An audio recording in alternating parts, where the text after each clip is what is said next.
Salut, c'est Thomas Rozek. Tout au long du mois de novembre, les annonces du gouvernement au sujet de l'immigration, puis les débats très vifs sur la laïcité, notamment sur la question du voile, source infinie et régulière d'accrochage, ont signé le retour d'un constat auquel toutes et tous semblent se résigner. Depuis quelques années, c'est bel et bien l'extrême droite, le Rassemblement national en l'occurrence, qui dicte une partie de l'agenda politique français. C'en est fini du bon vieux cordon sanitaire censé tenir à distance, tant électoralement qu'intellectuellement, ceux qu'on appelait jusqu'alors les frontistes. Qu'il s'agisse de s'y opposer ou de tenter de les prendre de vitesse en vue des scrutins, le résultat est le même. Le RN et ses associés ont réussi à se placer au centre de la vie publique, et c'est notamment flagrant en ce qui concerne ce qu'il reste de la droite traditionnelle, les républicains en tête, abîmés par des naufrages successifs dans les urnes et qui semblent désormais chasser sans s'en cacher sur les terres et les thèmes jadis dévolus à la famille Le Pen. Pourquoi a-t-on la sensation que la digue républicaine d'autrefois a totalement cédé? A-t-elle seulement déjà existé? Et si c'est bien le cas, est-ce qu'on ne serait pas passé du cordon sanitaire au cordon ombilical? Ce sera notre épisode du jour. Bienvenue dans Programme B. On n'a pas à se pincer le nez lorsqu'on parle du Front National, qui est effectivement un parti républicain, sinon il serait interdit. Et je connais évidemment beaucoup de gens, nous en connaissons tous, qui sont allés voter au Front National, qui sont allés voter blanc et qui ne sont pas des extrémistes. Donc je dis simplement à tous ces électeurs-là qu'ils sont représentés à l'UMP.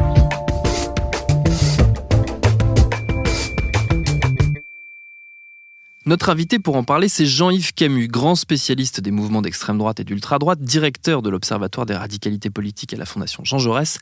J'ai commencé par lui demander si cette théorie du cordon sanitaire avait toujours existé et surtout d'où elle venait. Alors, l'idée de cordon sanitaire est née dans les années 80, à l'époque où ce qui s'appelait encore le Front National commençait à percer électoralement. On va rappeler quand même un peu quelques dates clés. 1981, Jean-Marie Le Pen ne peut pas être candidat à l'élection présidentielle parce qu'il n'a pas les 500 parrainages nécessaires. Si on revient encore un peu plus en arrière, 1974, la présidentielle, il peut se présenter, mais il obtient moins de 1% des voix. À l'époque, le Front National est un micro-groupuscule.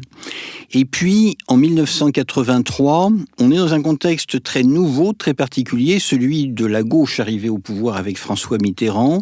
Il y a des ministres communistes au gouvernement. On est encore dans le contexte de la guerre froide. Donc, la grande peur s'empare de la droite et de ses électeurs.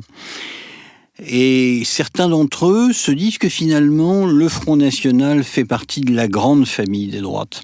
Parce qu'il est anticommuniste, parce que en économie, il est plutôt libéral, voire ultra-libéral, qu'il a des restes de poujadisme, et que donc, on peut envisager de faire alliance avec lui, en tout cas quand il s'agit de battre la gauche. Cette idée, elle se retrouve déjà chez certains acteurs du monde politique ou c'est uniquement dans l'électorat? Il y a déjà des hommes politiques qui prennent cette position? Alors, en 1983, il y a plusieurs élections partielles, dont la fameuse élection municipale de Dreux, qui est une commune de la grande périphérie parisienne, dont la maire, Françoise Gaspard, est une universitaire marquée à la gauche du Parti socialiste, féministe, et qui concentre sur sa personne, sur sa personnalité, à peu près toutes les détestations possibles et imaginables.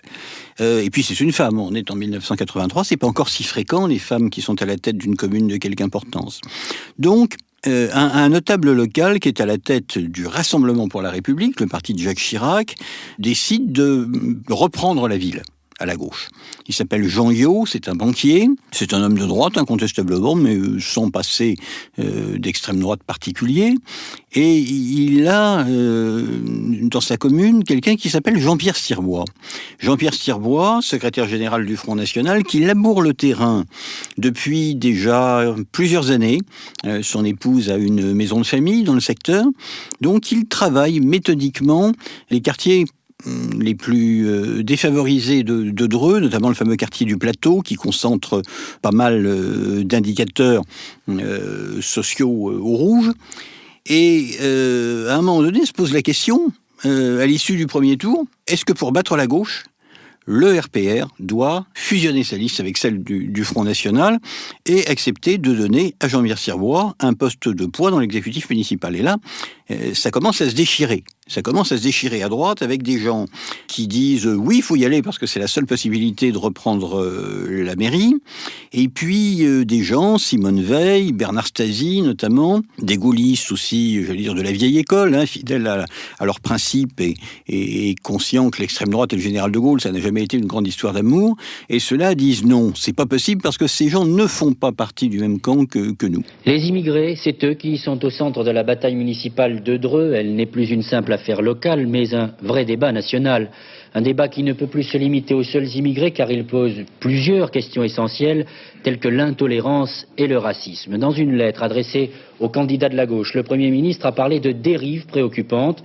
Ce soir, à la sous-préfecture d'Eure-et-Loir, des intellectuels, des artistes et des ministres même vont se mobiliser pour dénoncer l'alliance entre la liste UDF-RPR et l'extrême droite.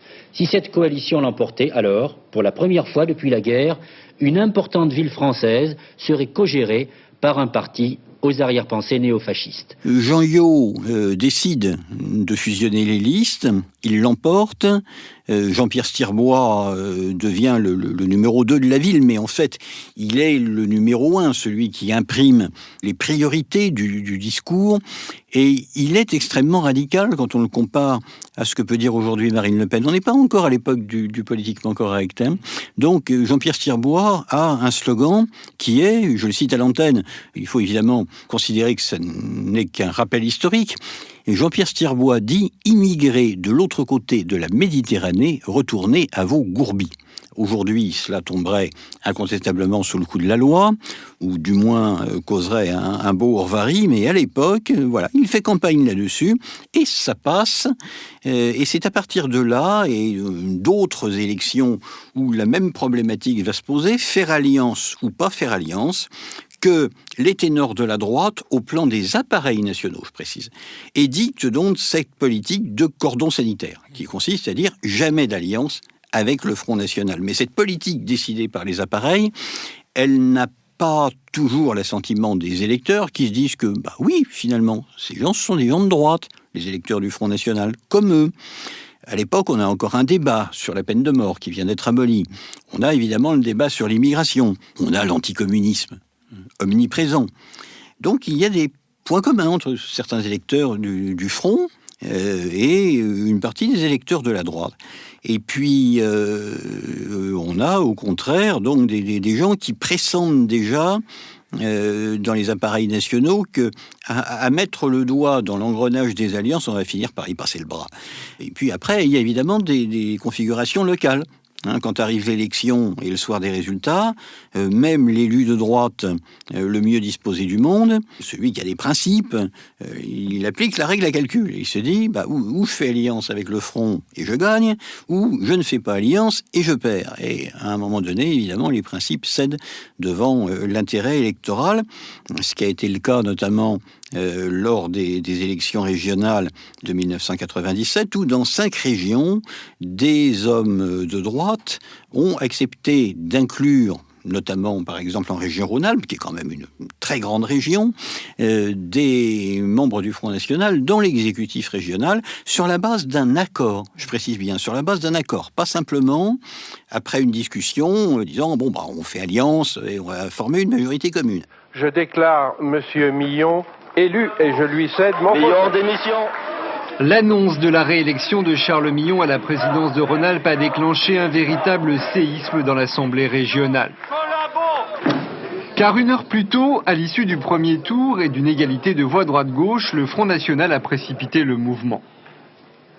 Je demande aux élus du Front National d'apporter leur suffrage à Charles Millon. Je vous remercie. Réaction immédiate du candidat de la gauche plurielle.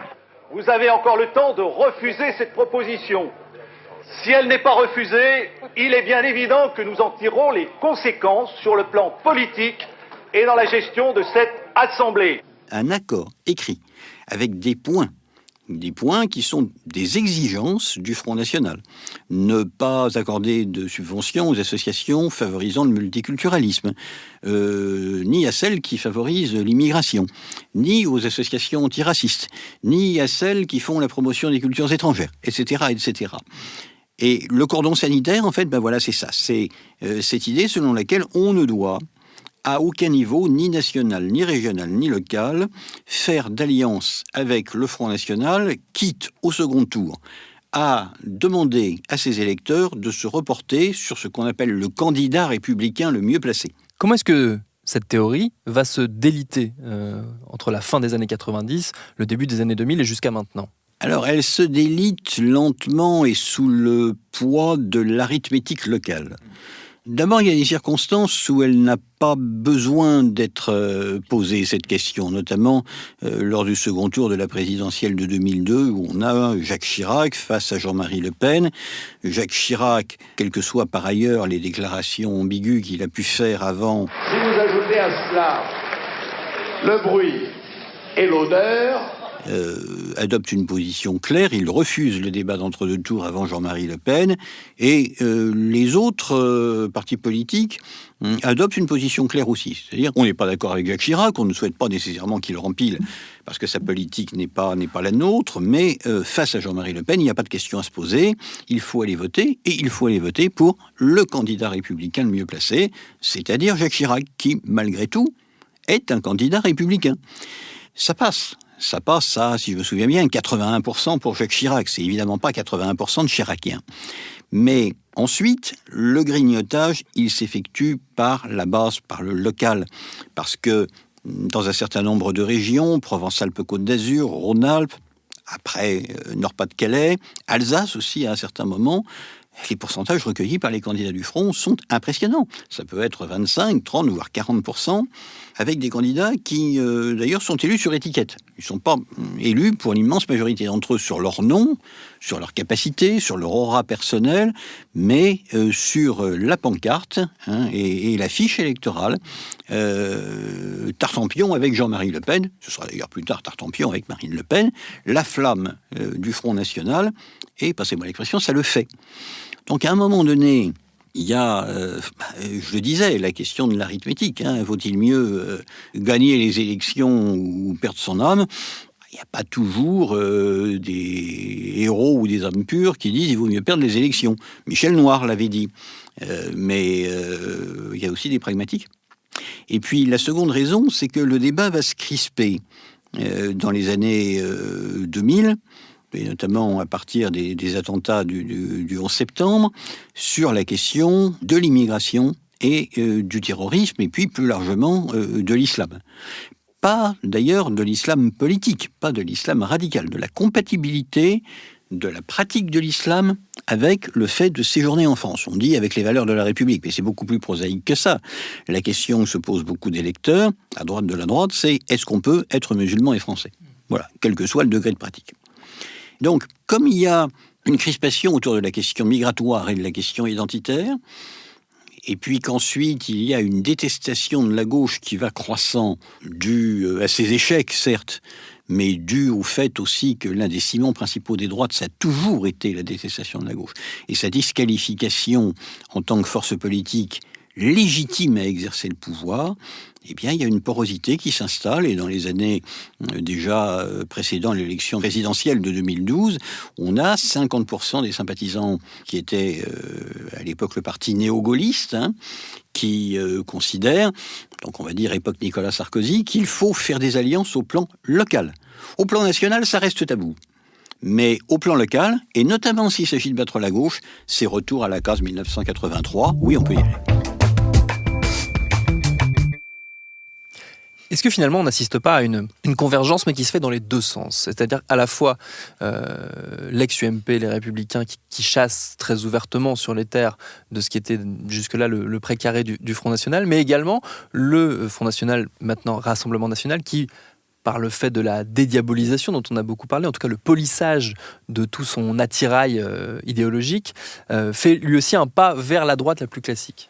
Alors, est-ce que l'UMP fait un pas dans le sens du Front National ? Certains, qui finiront d'ailleurs au Rassemblement National, je pense à Thierry Mariani, l'ont fait pour de vrai. C'est-à-dire que Thierry Mariani l'a dit lui-même, d'ailleurs, quand il a passé le Rubicon de manière définitive, avant les européennes de 2019. Au fond, disait-il, ça fait 10 ans que je suis sur la même ligne que le Rassemblement national. Vous savez, on quitte une formation dans laquelle on a été pendant 42 ans, pas facilement. Pourquoi je la quitte ? À regret d'ailleurs. Parce que je pense qu'aujourd'hui, il n'y a plus de stratégie et plus de programme. Plus de stratégie.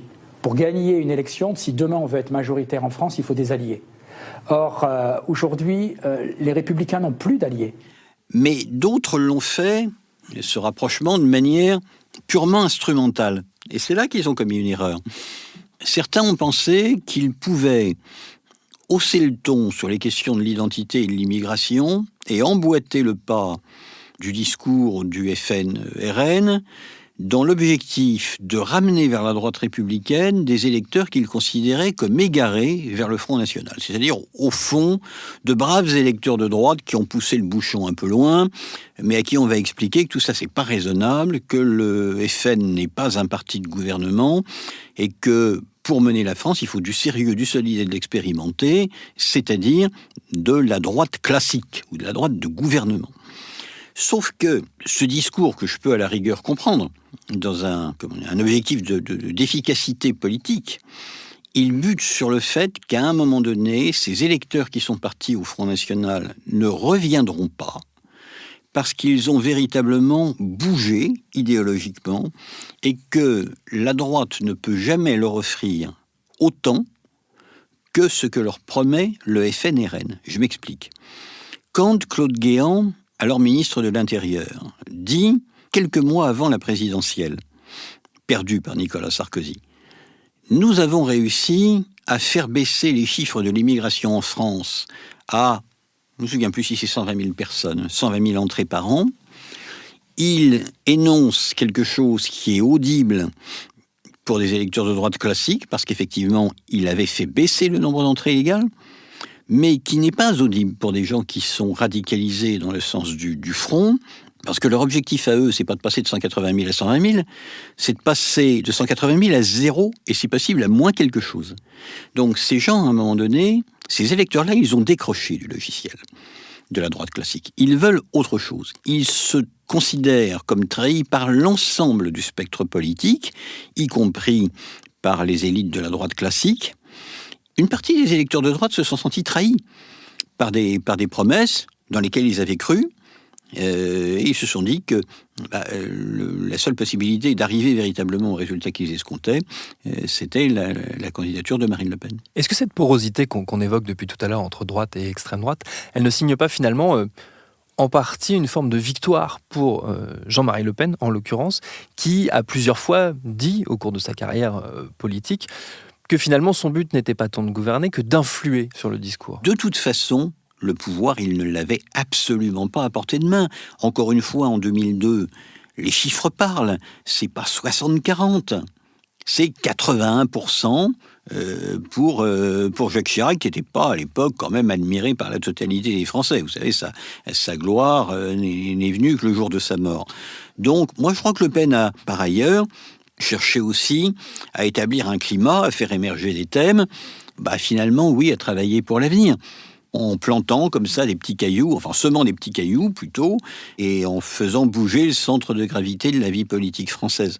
Et ça, c'est sans doute ce qui leur a laissé de plus marquant, c'est-à-dire le fait qu'à un moment donné, la vie politique française a tourné autour de ce que Le Pen disait le matin.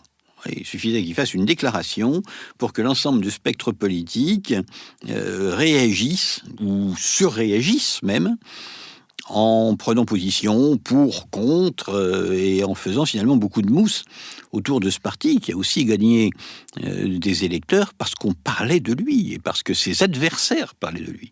Alors évidemment, si vous n'êtes pas convaincu, vous n'irez pas voter pour lui, mais quand même, parmi les gens qui étaient indécis, parmi les abstentionnistes, il y a à un moment donné des gens qui n'avaient jamais entendu parler ni de Jean-Marie Le Pen, ni du Front National, et qui se sont dit, mais qui est cet homme qu'on essaye de censurer, dont tout le monde dit qu'à chaque fois qu'il ouvre la bouche et prend la parole, c'est la bête immonde et le fascisme qui sont proches du pouvoir.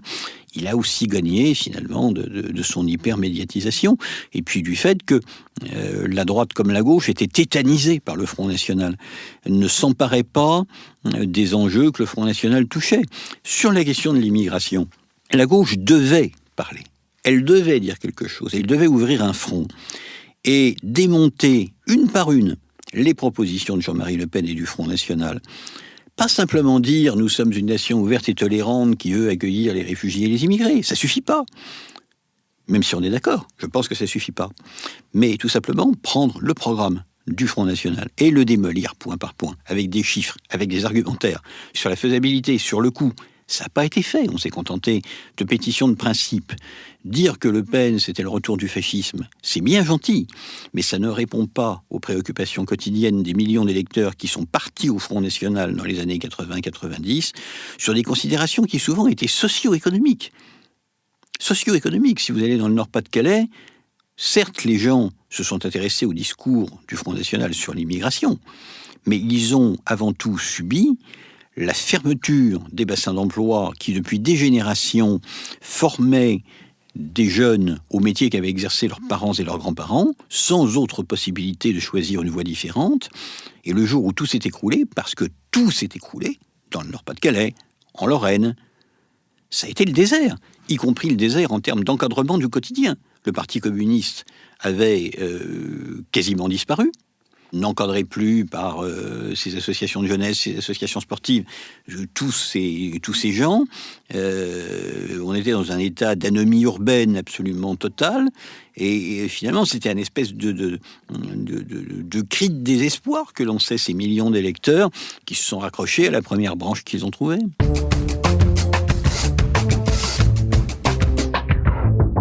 En miroir de toutes ces interrogations, on peut noter un élément assez déroutant, l'incapacité de la gauche dans son ensemble à se placer elle aussi en position d'imposer ses sujets, de faire entendre ses préoccupations, d'exister tout simplement sans uniquement suivre et subir, voire parfois donner l'impression d'être perméable aux thématiques qu'on évoquait tout au long de cet épisode. Merci à Jean-Yves Camus pour ses réponses. Programme B, c'est un podcast de Binge Audio préparé par Lauren Bess, réalisé par Mathieu Thévenon. Abonnez-vous sur votre appli de podcast préféré pour ne manquer aucun de nos épisodes, Facebook et Twitter pour nous parler, et à demain pour un nouvel épisode.